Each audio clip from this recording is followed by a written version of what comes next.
खगेन्द्र सुनार हाल नेपालमा छुट्टै नामावलीका साथ चिन परिचित व्यक्तित्व भनेर खगेन्द्र सुनारलाई चिनिने गरिन्छ। खगेन्द्र सुनार छुट्टै नामावलीका साथ नामाकरण गरिएका व्यक्तित्व भनेर चिनिन्छ।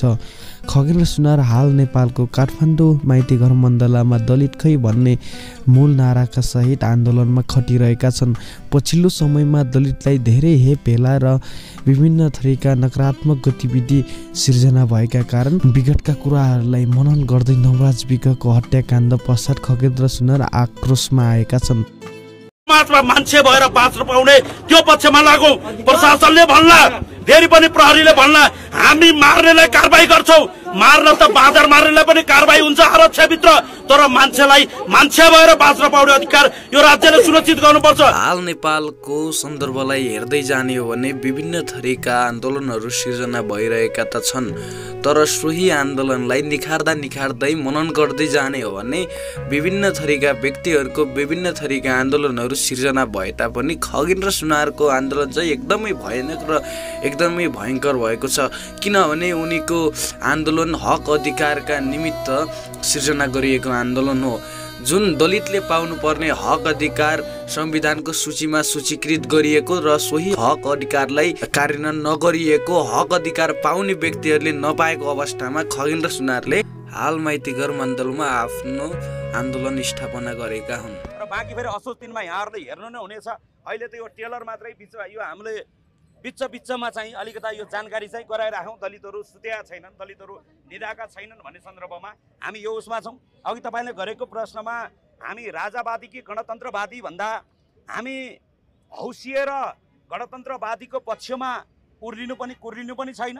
हामी निरुत्साहित भएर कोही सामन्ती बलात्कारी राजतन्त्रहरूको विरुद्धमा पक्षमा पनि हामी लाग्न जरुरी छैन। यहाँका दलितहरू आफ्नो पक्षमा लाग्ने हो। कोही राजाहरूको पक्षमा लागेर कोही राजाहरूलाई चाहिँ कोही मान्छेलाई राजा बनाउने र अहिलेका रमेश लेखक आरजु देउबाहरू जस्तालाई प्रधानमन्त्री बनाउन गणतन्त्रको पक्षमा लागिरहन पनि जरुरी छैन। त्यसैले मेरो सबैजनालाई अपिल चाहिँ के हो भने दलितको पक्षमा लाग्नुपर्छ, दलितले आफ्नो कुरा राख्नुपर्छ। मैले अघि पनि भने कोही गणतन्त्रवादीको पक्षमा लागेर लड्नु पर्ने र कोही राजतन्त्र कोही बलात्कारी भ्रष्टाचारी राजाहरूको पक्षमा लागेर चाहिँ राजतन्त्रको पक्षमा वकालत गर्न चाहिँ जरुरी छैन। गणतन्त्रवादी राजतन्त्रवादीको लडाईँको सागरमा खगेन्द्र सुनारको खोला कहाँ मिसिन्छ भन्ने मूल प्रश्न छ के होइन। खगेन्द्र सुनारहरूको भनेको एउटा दलितको खोला हो, सबैभन्दा ठुलो खोला यो हुन्छ। मान्छेहरू यो बिचमा अलिकता भनिरहेका छन् यहाँका सामन्तवादी तत्त्वहरू टाउको उठाउन थाले, यिनको टाउको फुटाउन उत्प्रेक्षित उत्पीडित वर्गहरू जाग्नुपर्छ भनेर भने म यसो सुन्छु। अस्ति केही तत्त्वहरू चाहिँ राजा आऊ भन्दै रोडमा कुर्लिएको पनि देख्छु म। त्यो राजाको आन्दोलनमा राजाको छोरा चाहिँ थियो कि थिएन, राजाको स्वास्नी चाहिँ थियो कि थिएन, राजाको बुहारी चाहिँ थियो कि थिएन, राजाको नाति नातिना चाहिँ थियो कि थिएनन्। आफ्नो छोरा सहभागी आन्दोलनमा नबनाउने।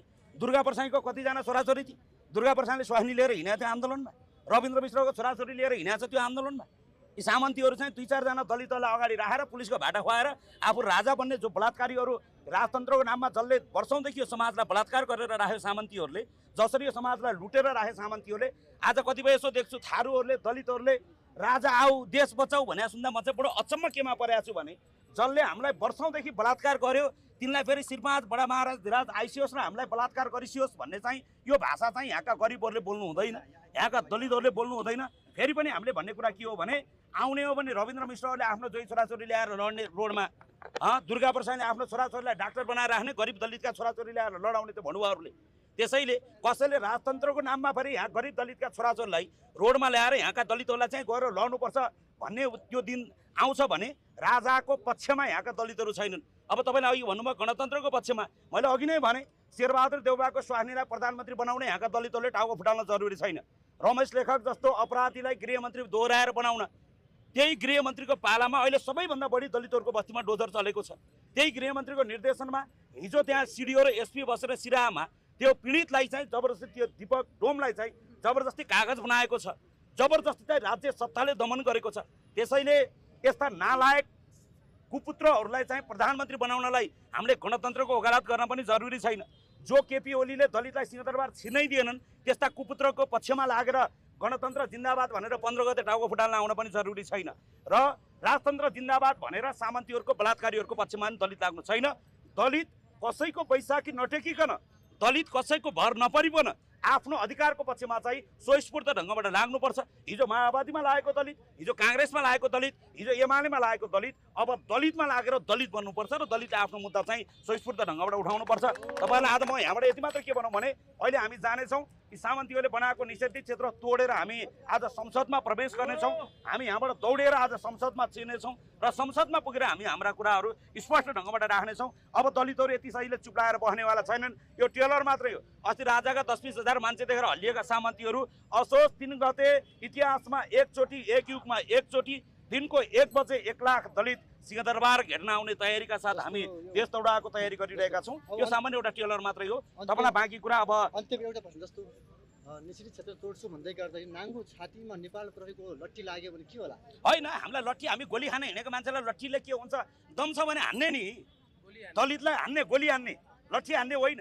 यहाँको रमेश लेखकसँग दम छ भने, यहाँको केपी ओलीसँग दम छ भने हामी त यसै पनि हत्कडी लगाएर हामी त यसै पनि भाटा खान तयार भएर हिँडेका मान्छे हो। हामीलाई अहिले केही फरक पर्दैन। दम छ भने गोली हान्ने, यो तातेको छ अहिले। हामी चाहन्छौँ, हामी यो बेला मर्न चाहन्छौँ। हामी यो तातेको छ यो बेलामा। यही हो बेला, अब यही बेला हो ठोकिने बेला, यही हो पड्किने बेला, यही हो लाग्ने बेलामा। यो बेलामा चाहिँ दलितहरू आफ्नो योगदान दिन दलितहरू तयार भएर आएका छन्। त्यसैले होइन, दम छ होइन। हामी त मैले फेरि पनि भने, मैले त यो बिचमा पनि तोडेको थिएँ, फेरि छोपिएको थियो। हामीलाई छोपिन आपत्ति छैन, तर यो भन्दै गर्दा हामी बल प्रयोग गर्दैनौँ हामी। तर त्यो खालको परिस्थितिको निर्माण हुन्छ भने मैले भने दलितलाई नजिस्काउनु, यो सामान्य बाँसको भाटा हानेर दलितलाई नजिस्काउनु, दलितलाई तिमीसँग भन्दा अत्याधुनिक हतियार बोकेर बसेका दलितलाई नजिस्काउनु, यति हो हामीले भनेको कुरा।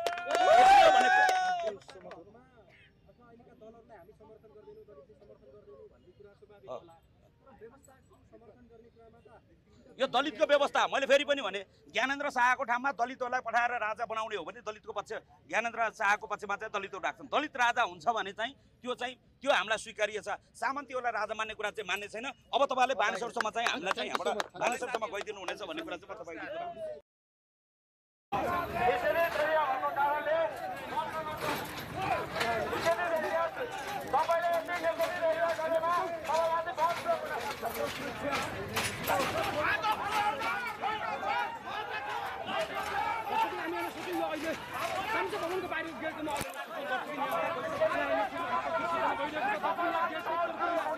दलितलाई यसरी नै चेपिरहने हो भने, दलितलाई यतिकै हेपिरहने हो भने मैले फेरि पनि भने यो त टेलर मात्रै हो। यो टेलर मात्रै हो। दम छ भने गोली चलाउने, लट्ठी चलाउने होइन, मुख चलाउने होइन। दम छ या सामन्तीहरूसँग भने तिम्रो छातीमा दम छ, रमेश लेखकको छातीमा दम छ भने, केपी ओलीको छातीमा दम छ भने दलितको छातीमा गोली चला देखाउने सामन्तीहरू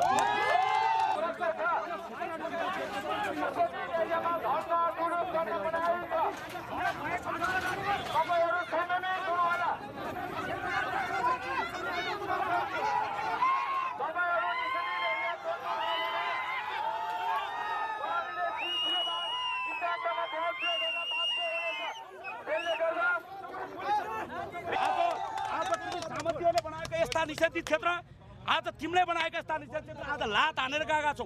हिजोसम्म बात गर्ने दलितहरू आज लात हानेर गएका छन्। भोलि तिम्रो छातीमा बुट बर्साउनु पर्ने अवस्था हुनसक्छ।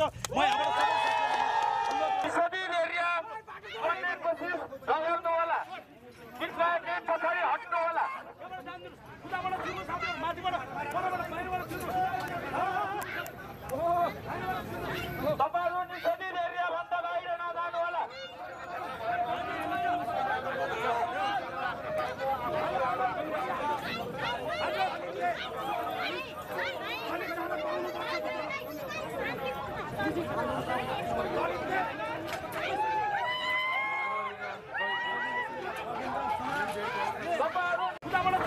माथिबाट